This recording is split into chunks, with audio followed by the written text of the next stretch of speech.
Nobody believes in you. What are you prepared to do about it? Don't let no one come into your house, take your meal, do what you need to do today. I'm not nervous. I'm just give me God, give me wife, give me children, give me this, give me that, kill my enemy, kill my enemy, kill my enemy, give me, kill my enemy, give me. Anyone that doesn't want me to succeed, die by fire, die by fire, die by fire, die by fire, die by fire. Give me this, give me that, kill my enemy, give me that, give me this, give me, die by fire, die by fire, die by fire, die by fire. Yes, people, welcome into the channel yet again. This is the most recent upload. Post-match reaction, Tottenham Hotspur versus AZ Alphabet Soup, aka Alkmaar. What a match it was. What a match indeed it was. As you can tell by the thumbnail, I believe Ange ball was cooking today. I look at two of those goals, outside of the first one, which I would also contribute as well to a little bit of Ange ball, a little bit of just, you know, positional awareness, game awareness from Dominic Solanke. What a good feeling it is to have a lot of these players back in Vicario, Van de Veen, Romero partnership. Madison looked like, you know, hey, outside of some mistakes in the first half, I thought he had a pretty decent game. And Son was out there, Solanke was out there, Odegaard obviously with his 2 goals. Look, we'll talk about a little bit of it. It's going to be a very quick video. Ran out of time today. I was going to do this live, so those of you who saw a live stream pop up, I apologize. Just simply ran out of time, so this is going to be a very, very quick video. Just talking a little bit about what we saw today and what my kind of thoughts are going forward. And also, there's just been a huge lack of content on the channel lately, so I do apologize about that. Do me a favor real quick, hit a like, hit a subscribe, share the video. All 3 of those things are free. They help the channel grow. I mean, or you don't have to do it, because I've been quite a horrible YouTube host lately with the lack of content. And again, if you're wondering, oh, is it because Tottenham won that Jacob actually made a video? No, it's because there's been some issues at work going on lately these last few weeks. And tonight I actually got the night off, so I decided I would come on here and just record a little something. So again, hope you're too blessed to be stressed. The immaculate vibes never end. Win, lose, or draw, immaculate vibes will always be there. It's up to you to provide those immaculate vibes. But today I thought, look, thinking about the first goal, Heung-min Son, his press was absolutely immense, created that goal in its entirety because it was accompanied by Dominic Solanke. Like I said earlier, the positional awareness, just the ability to see that ball, grab it, and then, you know, from a striker standpoint, you would think, let me be selfish here, let me take a shot on goal because I really haven't had much action. I thought the first, you know, 20-ish minutes was not really good from an attacking standpoint. So for him to not only disregard his entire self, just say, hey, here you go, Odegaard in space, open, first time, top bins, beautiful shot. Actually, in the moment when it happened, I didn't think that it was going to go in. I actually had little faith that Odegaard was going to hit that first time like that. I guess I'm just kind of used to that being missed from the right hand side. I don't know that Brennan Johnson does, but I don't know that Brennan Johnson doesn't finish that first goal specifically. But either way, good positional awareness from him, from Dominic Solanke as well. Just high football IQ, which I think is something we've been missing through the middle. Not saying Tell or when Son's through the middle that it's not a high IQ from them necessarily. However, just the physicality, the ability with the to win the ball back in their own half, I think is, you know, something that we've sorely been lacking. So Solanke does a lot of tracking back as well. You look at the second goal, he was in the face of the guy who eventually passed it to the guy who turned the ball over for Pedro Porro to hit Odegaard. Then he dribbled, hit it James Madison, then Madison to Son back to Madison, goal. In that, even Dominic Solanke was far right in that deep position where you'd expect kind of your right winger to be playing the ball there. So I thought that was very nice from him. Lucas Bergvall as well. He had a fantastic game. I thought he was winning the ball back.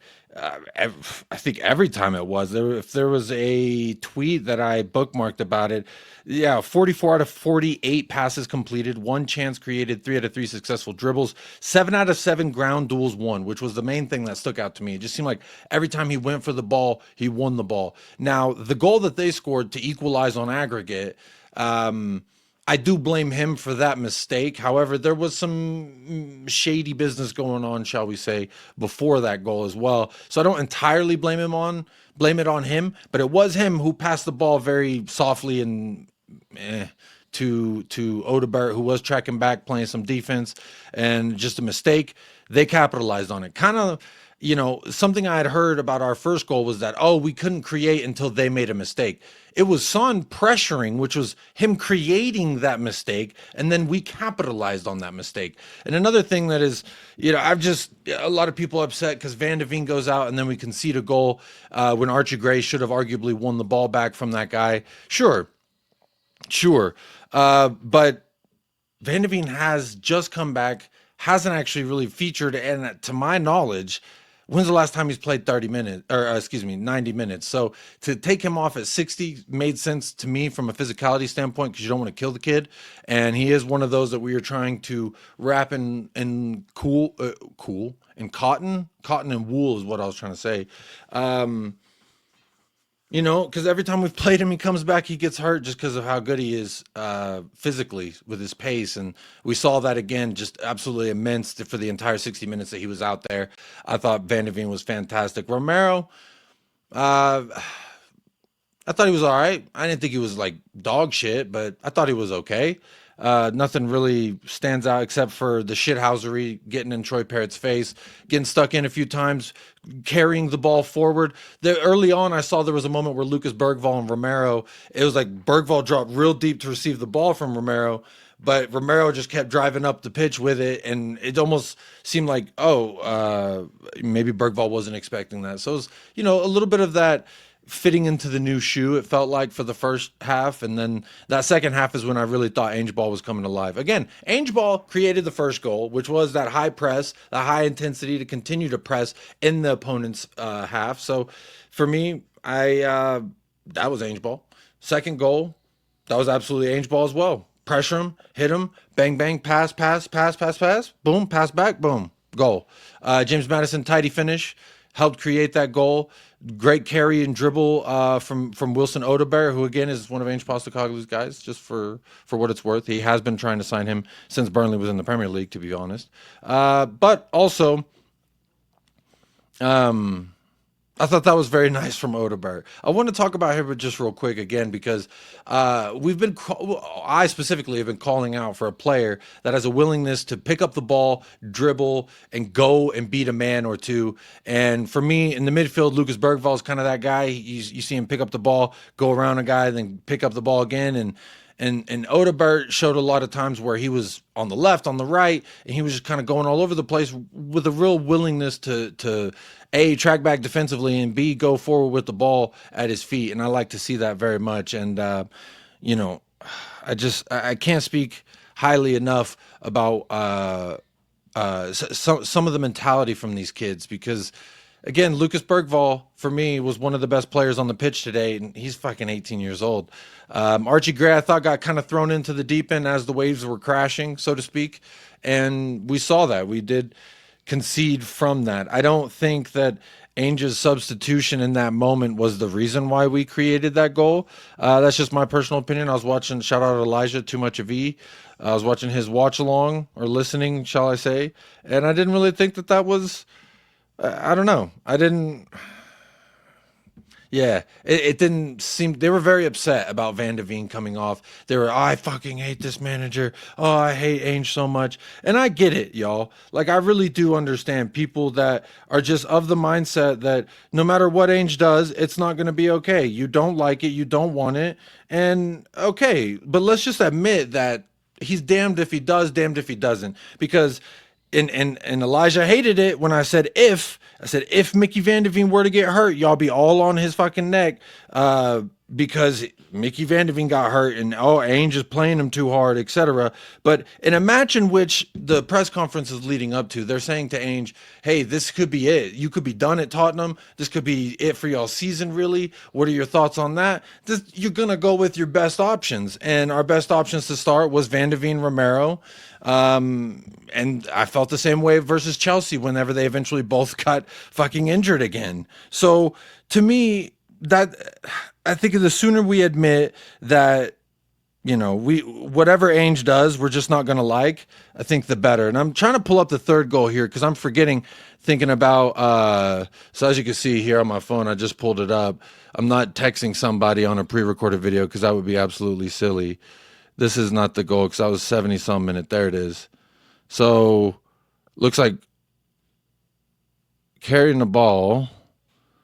Jed Spence plays it out left for Son. Son takes on his man, lays it off for Spence. Spence crosses it. Solanke, that's the one where I wanted to go back to Solanke. He scored a goal like that in Europe, kind of that back heel turn thing. We've seen Kulu attempt it a few times, but again, it just shows what it's like to have a guy like Dominic Solanke through the middle for us, because on the first goal, he was absolutely instrumental. The third goal, he was absolutely instrumental. And I even brought up an example on why in the second goal I thought that he played an instrument, maybe not instrumental, but he was a part of the instrument in that band song. And for me, just can't say enough good about Dominic Solanke. So when we talk about man of the matches, and this is where I want y'all to get involved, please comment down below anything you agree, disagree with, you think I'm talking shit, but I want to know who y'all's man of the match is. Who gets your BDE of the match? Because for me, I give him the BDE award to Dominic Solanke because he may not get the man of the match just because I guess he didn't score a goal, but he got 2 assists. Son got an assist, and I don't think that the stats are going to favor him too necessarily for how good I thought he was. There were moments in which he did absolutely frustrate me. I didn't think Son was perfect on the day, but if I had to give him a percentage out of 100, I'd probably say about a 70%. So I'd maybe give him if we're doing a rating out of 10, I would say Son. Maybe that's what I'll do here for the pre-record. I'll just run through the list here, and I'll give you my ratings for the players so I'll pull up the 11 real quick just for all y'all who are still tuned in with me over 10 minutes into this video. The starting 11, Vicario, I'm gonna give him a 9. I thought he was fantastic. There was a couple moments where I was a little bit worried that maybe he was going to turn the ball over when we were playing it out of the back. And then there were a couple times where I thought that they would score, but he saved it. And he would have had a double save, but Yves Bissouma tracked back very beautifully for that other time. Look, we allowed them back into that game, and they were absolutely pressuring us. So Vicario is going to get a 9 for me. Pedro Porro, I'll give him a 7.5.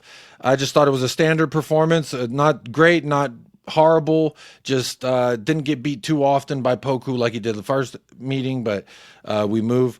Jed Spence, I'm gonna give him probably about the same, if not maybe just a 7, because I thought, for the goals he was instrumental and for the conceding, and there were a few opportunities that I thought he allowed his man to get in behind. He had a couple mistakes, but again, I still think he's our best fullback on the roster. Don't get it mistaken. Don't get it twisted. Jed Spence, everyone's saying, oh, we're overrating him too soon. Nah, he's the best fucking fullback in the league. I ain't trying to hear no shit about nobody else because I ain't seen him play left back, right back the way that this young man does.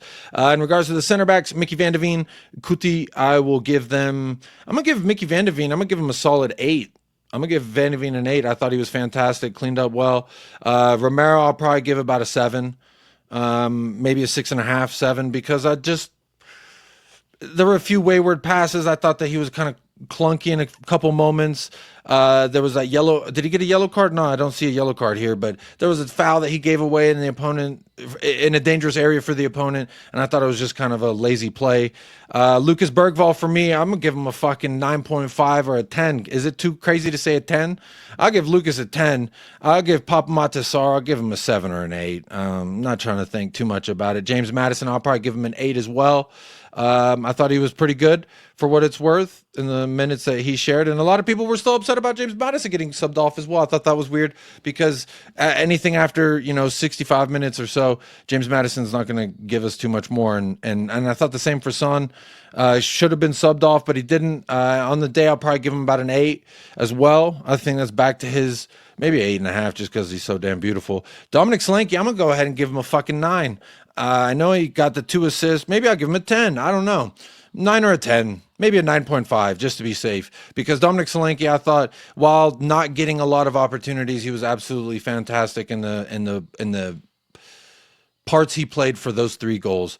And Wilson Odegaard, I'm gonna give him a 10 as well, just because fuck it, bro. You get a brace in your first European debut, your first European start, you get a brace. Talk to me nicely, Wilson Odegaard, aka Wilson Odesquirt, Odebert, Odehimbert. I don't know, whatever you want to call him, whatever nickname you got for him, drop it down below. But look, I hope you've enjoyed the video.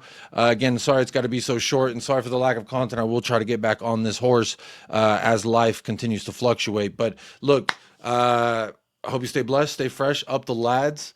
Be kind to yourself, and be kind to someone else today. As always, come on, you Spurs. Nobody believes in you. What are you prepared to do about it? Don't let no one come into your house, take your meal, do what you need to do today. I'm not nervous.